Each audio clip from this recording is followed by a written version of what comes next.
Hey, everybody, and welcome to the Mighty Matt podcast. I'm Matt Sterling, your host. I don't know if you are like me, but I'm always looking for stories that renew my faith in humanity. And when I first heard about this person, um, I was blown away. One of my old friends, Tony Haskell, runs in a marathon that raises money for the foundation. So that's how I became aware of my next guest, Kelly Brush. Kelly, welcome to the podcast. How are you? Great. Thank you so much for having me. It's great to be on. Absolutely. So I usually kick these things off.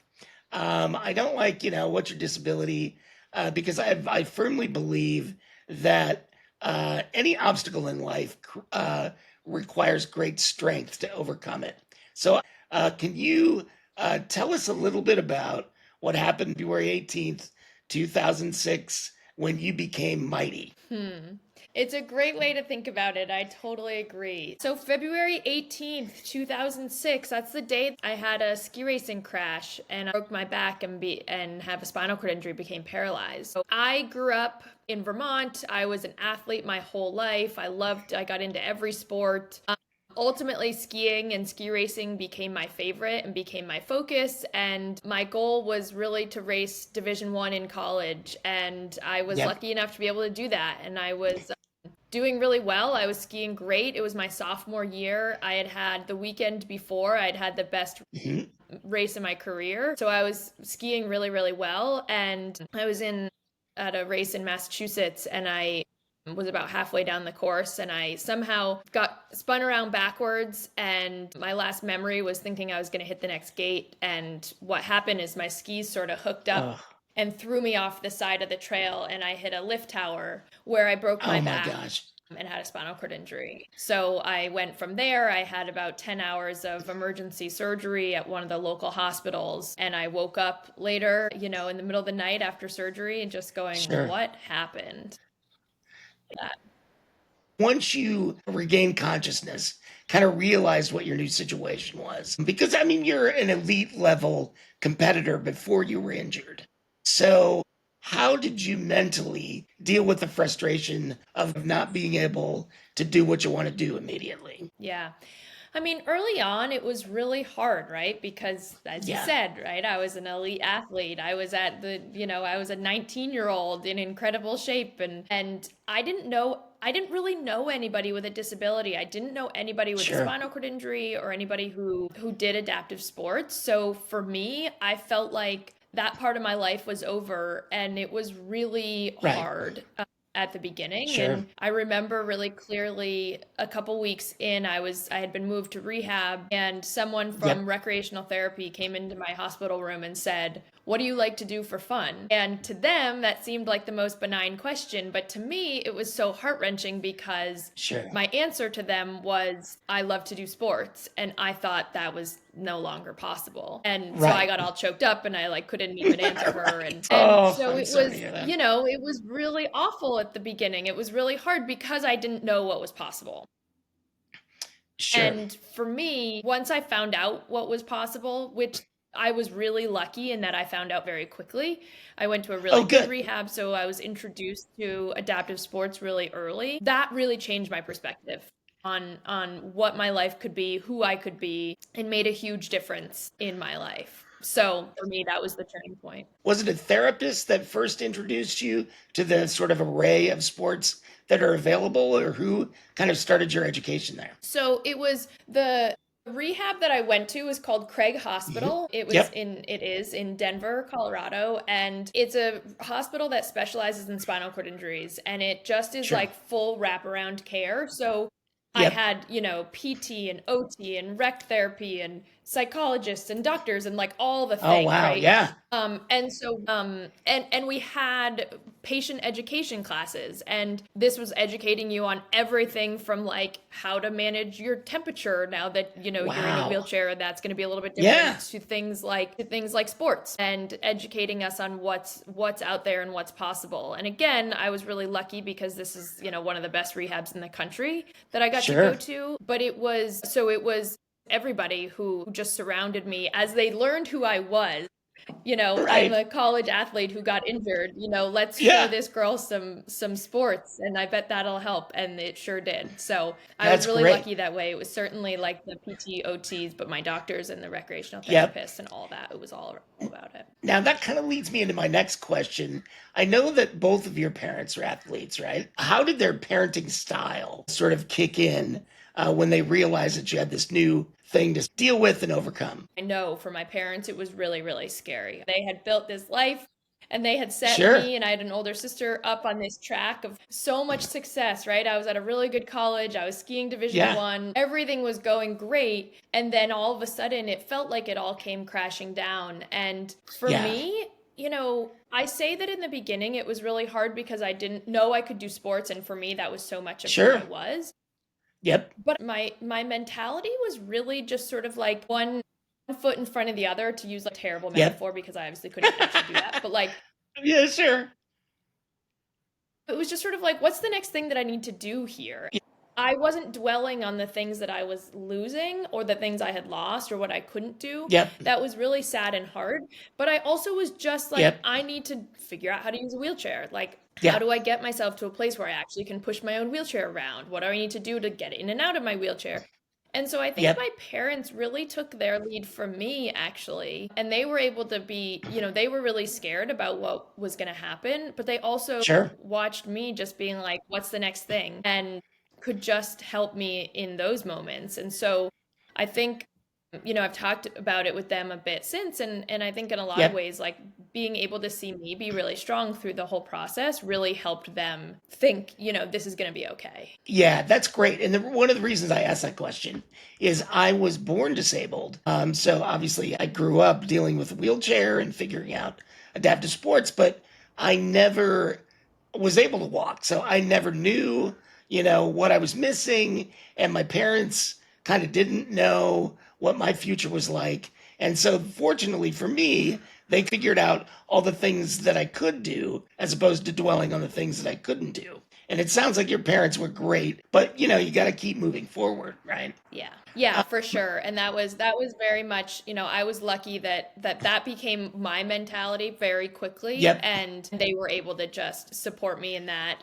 Obviously there are harder moments than others, but in a lot of ways they I think were able to take that lead. That's great. I was watching some of the old videos and interviews that you've done. And is it true that you hand cycled with your dad early on? And that was like a first kind of experience where, we skied together, but now we can still do things together. Yeah, so when I was at Craig in rehab, they were able to get me out on a Yep. hand cycle. Cool. And it was that first experience for me was so eye-opening because it was, the wind in your hair, heart beating Sure. fast, breathing hard, that all of a sudden I was like, oh my gosh, I can be an athlete again. Yeah. But I was still a 19-year-old kid. I was pretty young, so my parents would come with me. So that was when I was in rehab. And then when I got home, we were lucky enough that I was able to buy a hand cycle shortly after getting Yeah. home. Sure. But I didn't know how to turn around. Like, how do you turn the bike around? How do Right. you do like all Right. these different things? So they were like, well, why don't we get a second one and then somebody can ride with you? And it just turned out that my dad really gravitated towards it and he loved to go ride with me. So for years we would ride together, and it was really fun. It was like even after college, and I would come home in the summers and we'd go for a ride on the weekend, and he would ride a hand cycle and I would ride a hand cycle. And yeah, That's it was so a really cool. nice thing that we were able to do together in just like a different way. It just felt different than him riding a two-wheel bike behind me. It Sure. was just, there was a little more like camaraderie with it. So Yeah, yeah, you're in that the was sort really of same fun. And experience. it's yeah, exactly. And it's one of the adaptive sports that like you can do pretty easily. So you just sort of hop in a Yeah. hand cycle and you figure out how to shift gears and Right. stuff. Compared to something like mono skiing is a little different and it's like really hard for somebody else to learn. So that wouldn't really work. Yeah, now that you're so good at this because that brings me to my next question, which is I used to love to monoski.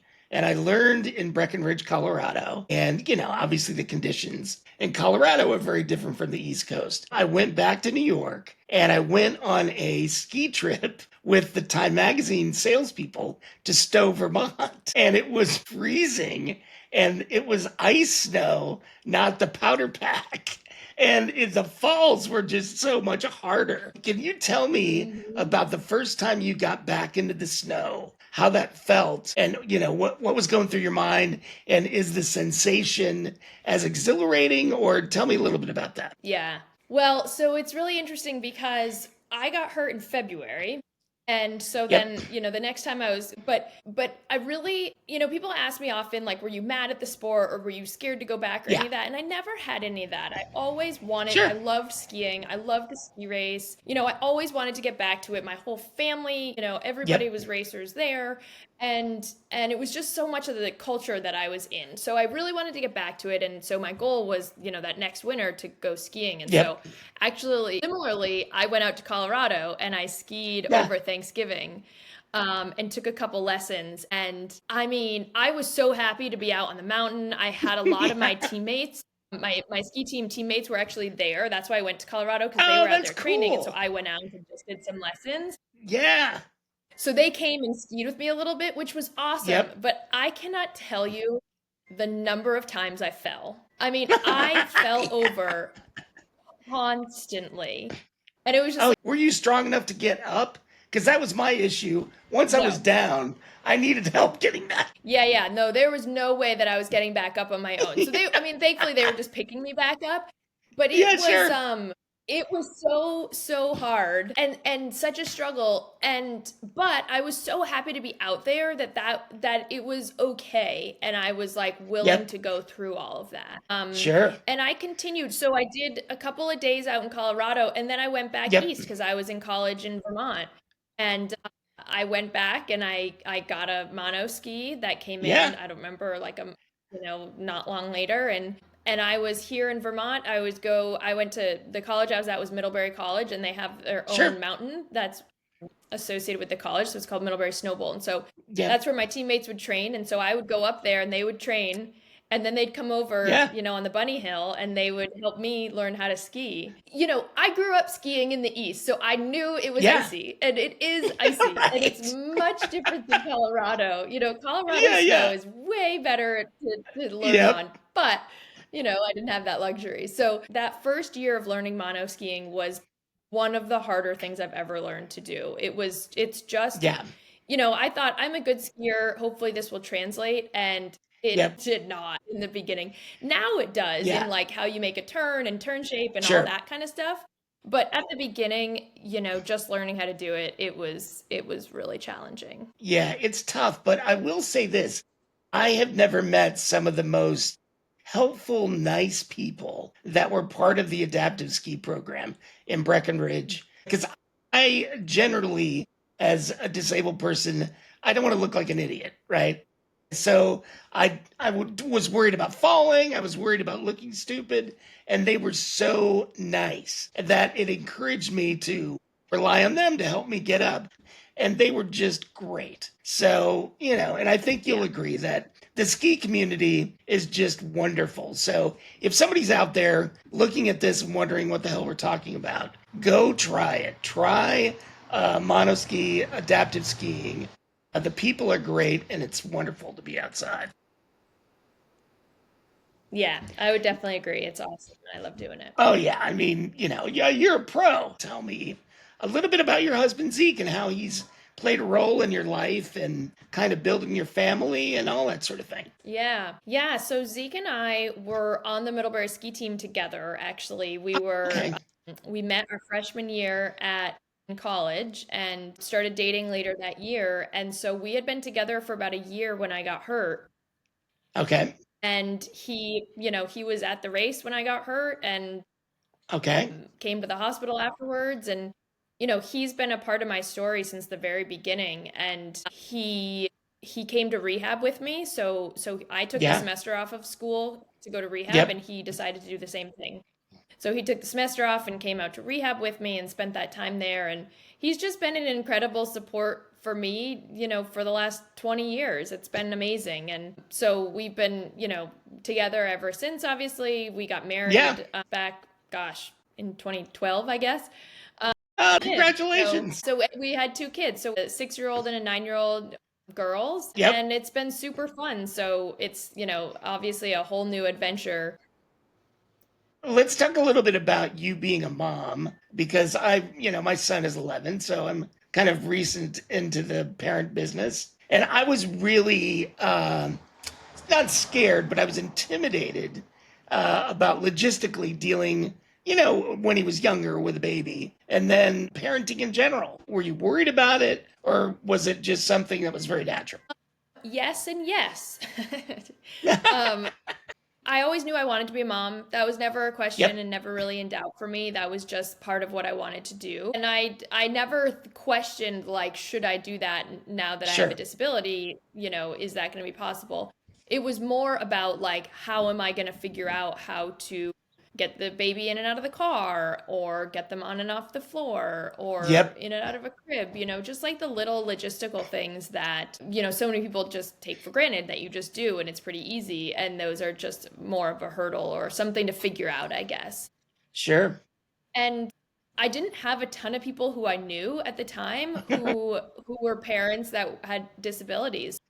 There Sure. was one woman who I reached out to who was super helpful, but her kids were a little bit older, so some stuff that was outdated. But it was still really nice to talk to somebody. I've now Yeah, since been able to talk to a bunch of other women who have spinal injuries who have had babies, so that's been really nice to kind of pay it forward a little bit. sure.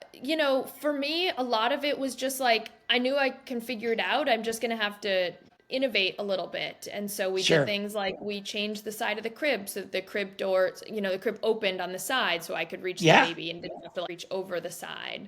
sure. I got a car seat that swiveled so that I could more Oh, easily get the baby in. nice. That was really helpful. I figured out how to, have the baby wear a onesie and then I could lift them up, by that off That's the great. ground. Yeah, And it really worked, even though it was yeah. like, oh, that looks like it could be frightening, but it works fine. So it was just stuff like that I kind of learned as I went. Yep. And it was really nice to know that, again, disability doesn't need to change what I do. It just makes Right. me do things a little bit differently. And it was the same thing as the rest of my life. And it was just being applied to parenting now. Sure. And I was so happy to be able to do that and figure it out. And now my kids are a little bit older, and so the physical stuff isn't Yeah. isn't as much of an issue. Now they can help me actually. This is great. Like they're putting my That's chair what in the I back of the found too. car. Yeah. I take Yeah. Frank to the grocery store so he can put stuff in the cart. It's great. Exactly. Yeah, yeah. They'll like stand on my lap and reach something off the top shelf and so it's great. Now my biggest problem is they fight over who gets to help me with certain things. Yeah. So, there's that. That's But great. it's for them, I'm just their mom and so they help Yeah. me with certain things and they like to do that. But also, every once in a while, my older one, she notices this more and she'll be like, that person's Uh-huh. staring at you. And I'm like, I Yeah, know, it's right. okay. And it's just like being able to teach them in such a concrete way Yep. what disability is and that it translates to so many other parts of life, right? Absolutely. People are going to stare at you because you have like different color socks on or That's right. something, Yeah. and if you let it bother you, like that's your problem, not theirs. Like so Yep. you can control you and like yeah, they're staring at me. I look different because I'm in a wheelchair and I bet they're curious, but like that's okay. Yeah. And I'll talk to people if it makes sense, but otherwise, like, Yeah. I don't mind. They're just curious, and that's okay. And so it's teaching them lessons about, yes, disability, but also just like how to live their life and how to be them. And I think it's a Absolutely. really nice part of, how I get to interact with them as a parent in a way that other people don't necessarily if you don't have a disability or something else like that. Yeah, I totally agree. I think that, just when I was picking Frank up at elementary school, just being there, being in a wheelchair so other kids could see me and ask questions and, have the attitude of, yeah, I'm a little bit different and that's going to stand out, but it's okay. I think everybody needs to work on tolerance and questions are fine, but it's part of life. So I think that's wonderful that your kids are learning that firsthand. I think it's very cool. I want to talk a little bit about your career because you're a nurse. Yeah, I'm a nurse practitioner. Yeah. That's so cool. What drew you to that? So my first job out of college, I was a film and media major in college, which was Okay. totally random. I just sort of liked some of the classes. It was liberal arts Sure. too, so we like learned Yeah, oh, everything. yeah.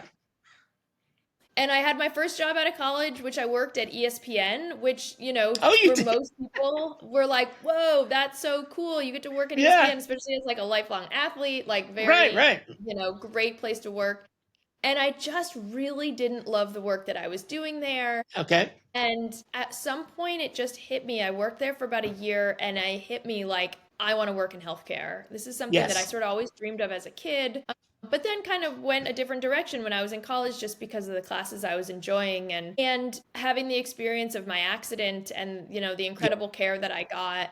I was just like, this is where I need to be. I can give other people that same care, and I have such a different perspective after being a patient for so long. And so I just was like, I'm going to do it. I'm going to go back. And so I went back to school. I had to get all of my undergraduate science classes because I did Sure, none of sure. those in undergraduate and so I did that, and I went back to school and got my degree, and then I worked for about 10 years as a nurse practitioner in Oh, wow. pediatrics.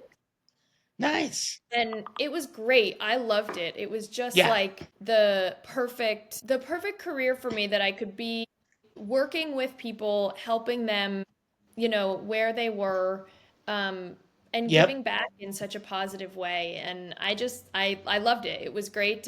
I worked in a way that I was able to adapt everything to what I needed to do. I think in a Yeah, lot that of was my ways. next question is, because obviously I've been in a lot of hospitals. Some things are obviously accessible, but when you're the nurse versus the patient, did you run into any problems being able to reach things or just logistical issues? When I went to school to become a nurse practitioner, which is a master's in nursing, Okay. because I knew Yep. bedside nursing was going to be really hard for me. Bedside nursing Yes. meaning like in a hospital, tending to people who are in Yep. the hospital, right? Yep. So going back and getting my master's also at the same time allowed me to work in a doctor's office. So Oh, I very worked in cool. Yeah. primary care, Yep. and I was the one taking care of the patients, right? So it Oh, was nice. me and I was doing more or less the same thing as the doctors in the Yep. office too. So it was great. So I got to one of the big benefits for me was that I went back to school already being in a Sure. wheelchair. So I had to learn through school how to do all the things I needed to do. Where I think Yep. a lot of people, it's a little bit harder when you've done that as able-bodied and then you have an accident or something and then you have to Right, right, relearn right. like how do I do all these things that I used to do. Yeah. Definitely still possible, but for me it was just convenient that I was like, okay, how do I look in somebody's ear when they're sitting, 2 feet Yeah. above me? Let's Right, figure right, out right. how I can adjust this and make it work Yep. for me. And I was able to totally do that. And I felt like, it was very rare when I needed help with something that I couldn't Yep. do because of my disability. That's so cool. I think And it's I loved great. it. And Yeah. I'm not actually working as a nurse practitioner right now because I'm doing so Yep. much with my foundation that my life got too crazy doing all of those Oh, things. But it's something I definitely want to go back to at some sure. point here because I love it. See, that is the perfect segue. When I heard about your foundation, I was blown away because I come from a family that didn't have a lot of money and I was exposed to a lot of different things, but they didn't have the money to buy all these things. My Mhm. uncle bought my first sports chair. And so when I heard that your foundation was helping people in need get adaptive equipment, I was just, my heart exploded. Can you talk about how you sort of had the thought and then how you put it into action? Yeah, so I came up with the idea of the Kelly Brush Foundation within the first couple of months of my accident. So I talked about how important learning about adaptive sports was to me and how much Sure. that really changed my perspective on what I could do, who I could be, the life I could live. At the same time, I saw how many barriers there were to getting into adaptive sports. And Yep. probably one of the biggest ones was the financial barrier. And one of the next biggest ones was the knowledge that it's possible and the belief in Right. yourself that you can do it. I didn't know adaptive sports existed, and had I not gone to a rehab that told me about it, I could have Yep. continued like that for years, which Sure. seems crazy, but we hear about that all the time. Oh, absolutely. So I had this idea. Adaptive sports are so important to me. There's so many barriers to getting into it. At the Yep. same time, I was really, really lucky in that I had a ton of people in my community that just rallied Yep. around me, supporting me. That's great. Ski racing is a really Yeah. small community. Okay. And when I got hurt, it was a really big deal. It made a lot of waves in the sport. And I had a ton of people in the ski community come out to support me. Same thing with the college I went to. I went to a great but small college, and so we had a ton of people who were supporting me. Same with Vermont. Yeah. That's where I lived. And so I just had Yeah. this huge network around me. I've got to harness Yeah. this energy and do something and make something good come out of my accident. Yeah. And so we started the Kelly Brush Foundation to help people get into adaptive sports. And Sure. we started, the first program that we had, which we still have and is our biggest one. We call it the Uh-huh. Active Fund. And this is our grants that we give to people with disabilities to help them purchase adaptive sports equipment because it's so Yep. expensive. Yep. And you're paying like $2,500 for your entry level bike, you're like equivalent of the Sure. $100 Walmart bike, right? Right. Right. It's a sports wheelchair that's your Yep. equivalent to a pair of tennis shoes is a couple $1,000s just for your entry level. To Yep. go mono skiing, it used to be 5,000 was your low end, but really you're pushing like 6 or 7,000 to get Sure. mono Sure. ski these days. So the equipment is really, really expensive, and so many people live on either Social Security disability, so really Yep. limited income, or just are working part-time, already have a higher cost of living, like just Yep.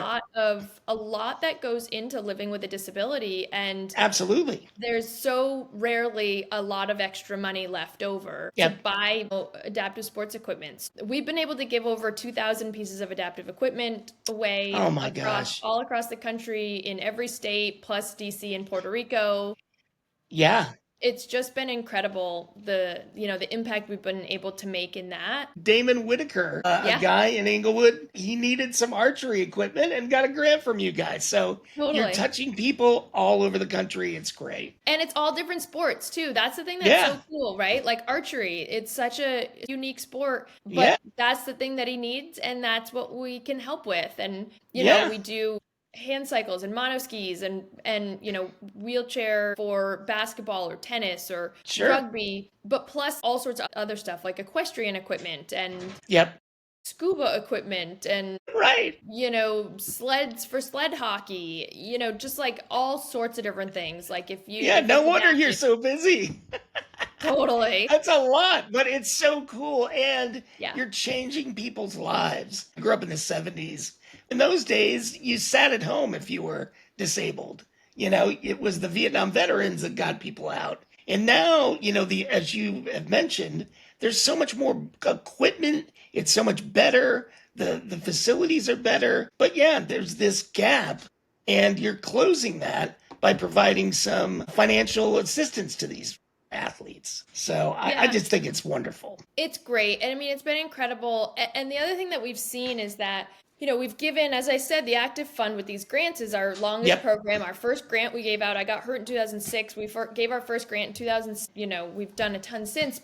What we've seen also is that not only is it the equipment that's really, really helpful and impactful, the other thing that's so meaningful is community for people and Absolutely. finding other people who are similar to them, who have had Yep. a similar experience, who are dealing with some of the medical stuff that they're dealing with. Yep. And so that's something that we've worked on in the last probably 5 or 6 years is how can we help to bring that community together? So we do that through Yep. things like camps. So we hold 8 to 10 different camps around the country, which, are anywhere from 10 to 20 people that we bring together to sort of learn about one sport for Sure. 3 or 4 days. And that's been really incredible. What we know is that for I should step back. With the Kelly Brush Foundation, sports, yes, is incredible. Yep. But we're always doing it for the reasons beyond that, right? Sure. It's not just sports for the sake of sports. It's for, the things I've talked about, the confidence that it gives you, the physical Yeah. benefits, the mental health benefits, the community, the people you meet, Yep. all of that you all of a sudden learn all these things about yourselves. And there's nothing like being at a camp where you see one of your peers do something Yeah. that you didn't think you could do and then feel like, okay, maybe I should try that and now I can do it too. Absolutely. Yeah. And it's And that then after you competitive do spirit. that, yeah, you go back and you're over dinner talking about like what wheelchair you have and what cushion you have and how did you Yeah. fix this and that and the other thing. And it's just this really incredible community. So we're doing that with our camps, and we're doing it through a few different other programs that brings the community together because we have recognized how important that part of this is also, and the Yeah. equipment makes an incredible difference, but bringing the community together really can change someone's perspective. Absolutely. So I'm going to plug this many times, but it's kellybrushfoundation.org. If you're out there, I'll have the links all over everything so you can get in there, donate, participate. This is changing people's lives. What you're doing is wonderful. So I can't thank you enough for the work that you've done. This is really, really cool. But I'm not going to let you go without having some fun. So Yeah. well, I'm going to have a couple of weird questions, but I've been asking people these and it kind of elicits some good responses. One of which is, what is the weirdest question that you've gotten from a random stranger about your disability? Well, I will say one question that I get actually like more often than you would think, and usually Yep. comes from kids, is how do you sleep? And Yes. I'm like, when I first got that, I was like, what do you mean? Like, I mean, do I I'm sleep like confused. sitting up in my wheelchair? Yes, exactly. And that's when I realized they think that I can't move because I'm paralyzed, like I can't move out of my chair. So then I'm like, I can move, I can get out of my chair and I get into a bed and I sleep like everybody else. But yes, that Yeah. one I got, more than once, and that one it always makes me laugh. Yeah, it's like you're an action figure. You're one thing, the Yeah, chair and you, and that's it. exactly. Okay, now I always close with this question, which is, if I were to clone you and there were two Kelly brushes sitting in front of me, what question would I ask to determine who was the real Kelly brush? That's a good question. I think the question that to know for sure would be, are you an introvert or are you an extrovert? Because most people who meet me, whether you meet me Yes. at an event or you meet me, at one of our program things, think that I'm an extrovert because I talk to everybody. We just had a bike Sure. ride. That was our biggest fundraiser, and we have 750 people there, and I'm trying to talk to all of them. Most people think I'm an extrovert. I am not. I'm very much an introvert. I enjoy, my solo time, and Sure. that's what fills me up with my close people. But I'm an introvert who can act like an extrovert. Yes, So and you're I acting think like an that's it. extrovert in the best way possible. Yeah. Kelly, I cannot thank you enough for your time and your work. Your life on this planet is making other people's lives better, and not very many people can say that. So thank you so much. And again, everyone needs to go to kellybrushfoundation.org, donate or participate. Get out there and have some fun. So thank you so much, Kelly. I appreciate it. Thank you so much for having me on. This has been great. All right.